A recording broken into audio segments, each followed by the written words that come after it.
Parlons de droits humains. À votre avis, comment ça pourrait constituer un frein toutes les questions des droits humains par rapport aussi à l'inclusion démocratique? Alors, dans les cadres de droits humains, je pense également qu'il y a plusieurs défis. Et des défis au fait qui ont tout leur pesant d'or parce que il y a la question d'insécurité et des conflits qu'il y a à prendre en compte. Et ça, ce n'est pas géographiquement cartographié.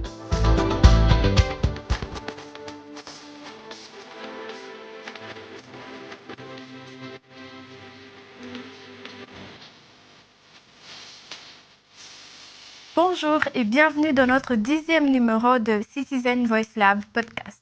Aujourd'hui, nous recevons une jeune dame qui va nous parler de droits humains et inclusion démocratique. Bonjour.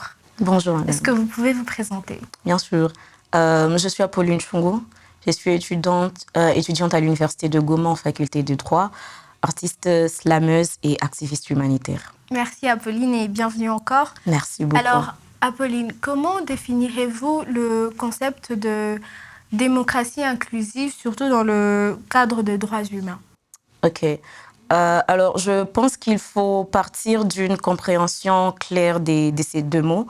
Quand on voit la démocratie, on voit un système politique où les peuples exercent le pouvoir parce que c'est le pouvoir du peuple et que l'inclusion, ça renvoie exactement au fait d'une participation effective de cette population-là ou de ces peuples-là dans ces systèmes sans distinction tant d'origine ethnique, tribale, du genre ou de sexe, mais tout le monde est sans participer. Ainsi, c'est exactement le fait de participer dans l'exercice du pouvoir sans qu'il y ait distinction aucune, tant d'origine tribale, ethnique, du genre, du sexe, comme on l'a dit. Alors, pourquoi pensez-vous que c'est une question importante à aborder, surtout dans le contexte de notre pays aujourd'hui? Comme vous venez de le dire, je pense que c'est vraiment une question très importante dans notre pays parce qu'on va partir d'un dicton. Les inégalités sociales créent de vengeance naturelle. Le fait qu'il y ait certaines classes qui se sentent être très considérées, d'autres qui se sentent être marginalisées ou qui se sentent être mises de côté, ça peut faire assez que, naissant de leur frustration, qu'ils puissent chercher à exercer leur pouvoir d'une autre manière et qui s'avère ne pourra pas être bonne en soi. Et que donc, la thématique d'aujourd'hui, elle est très importante dans le contexte, surtout de notre pays, de comprendre que, étant dans un système démocratique, toute personne congolaise ou qu'on puisse se retrouver dans des milieux urbains, tout comme ruraux, on a le droit de participer à l'exercice du pouvoir dans son pays, de se faire écouter, de sentir également que ses opinions sont prises en compte par les personnes que le peuple a engagées. Parce qu'on est d'accord que les dirigeants, ils sont là parce que le peuple l'a décidé. Ils sont engagés par le peuple qui le bosse.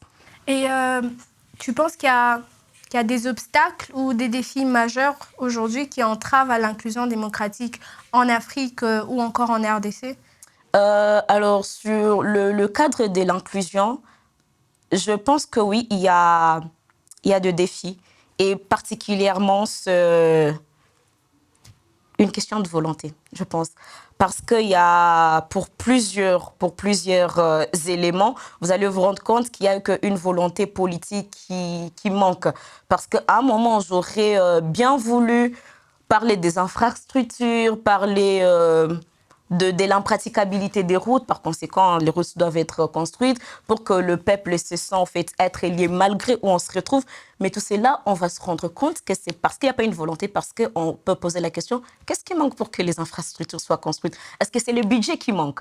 On voit dans quoi l'argent est engagé dans les pays avec certaines institutions qui s'avèrent être budgétivores et que donc ça ne passerait pas qu'on puisse dire c'est l'argent qui manque pour assurer cela. Et que donc pour moi, d'une manière générale, je pense qu'il est plus question de volonté.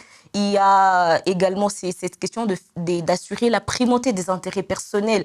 quand on est face à certains dirigeants qui d'abord voient leurs intérêts avant ceux de leurs patrons, avant ceux du peuple, je pense que c'est également un grand défi. D'où par conséquent, si plutôt on apprenait à faire primer les vœux et le besoin du peuple, ça permettra de les inclure en tout et que les peuples puissent se sentir participer. Mais lorsqu'on fait primer d'abord des volontés ou des intérêts, pardon, des volontés qui sont personnelles, ça veut dire les dirigeants, ils se voient d'abord eux et le peuple après. Et là, déjà, vous sentez qu'il n'y a pas d'inclusion. Il y a d'ailleurs une séparation. Et ça, c'est ce qui crée de frustration.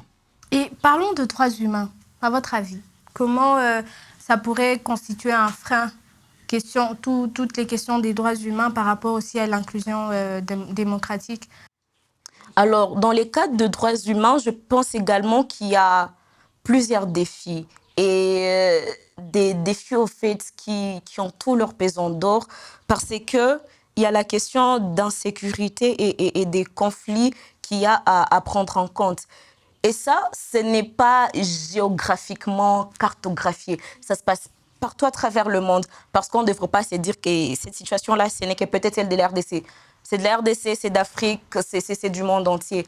Lorsqu'on est dans des périodes insécuritaires, lorsqu'on fait face à de conflits armés, il y a exactement plusieurs violations de droits humains qui se font observer. Bien évidemment, sous un nuage politique, avec les relations entre le pays, il y a ceux qui chercheront à vous montrer que c'est une violation, mais qui vont parler de légitime défense.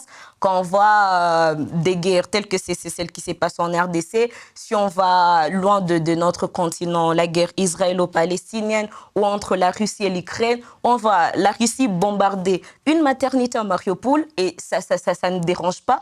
Pourtant, ce sont des personnes, des bébés qui viennent d'être tués, voire tous les affres et les violations qu'Israël peut commettre en Palestine, mais que vous aurez par exemple des pays comme la France, Emmanuel Macron, qui va venir dire que Israël agit en légitime défense. Ça veut dire qu'à un moment, ça dépend du côté où le gens se retrouve, mais je pense que ça ne fait pas motif pour justifier les violations de droits humains et les rendre légitimes. Et que donc, on doit comprendre parmi les grands défis auxquels on fait face, pas que nous, à travers le monde, mais nous spécifiquement, c'est le fait qu'on puisse se retrouver, si pas parfois ou souvent, dans des climats d'insécurité, dans des climats de conflits armés où il y a un très grand problème ou une grande difficulté à pouvoir respecter le droit humain en cette période-là. D'où l'importance pour l'État de s'assurer alors que l'insécurité ne puisse pas être le principe ou la norme dans le pays.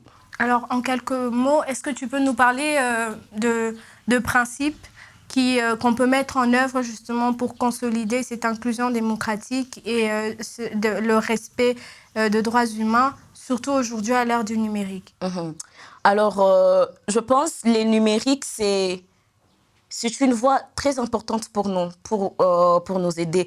En commençant sur le plan de l'inclusion démocratique, je pense que ça réduit d'abord le cadre de transport, des déplacements, parce que ce qui est sûr est que la plupart des dirigeants ne sont pas aussi accessibles que ça.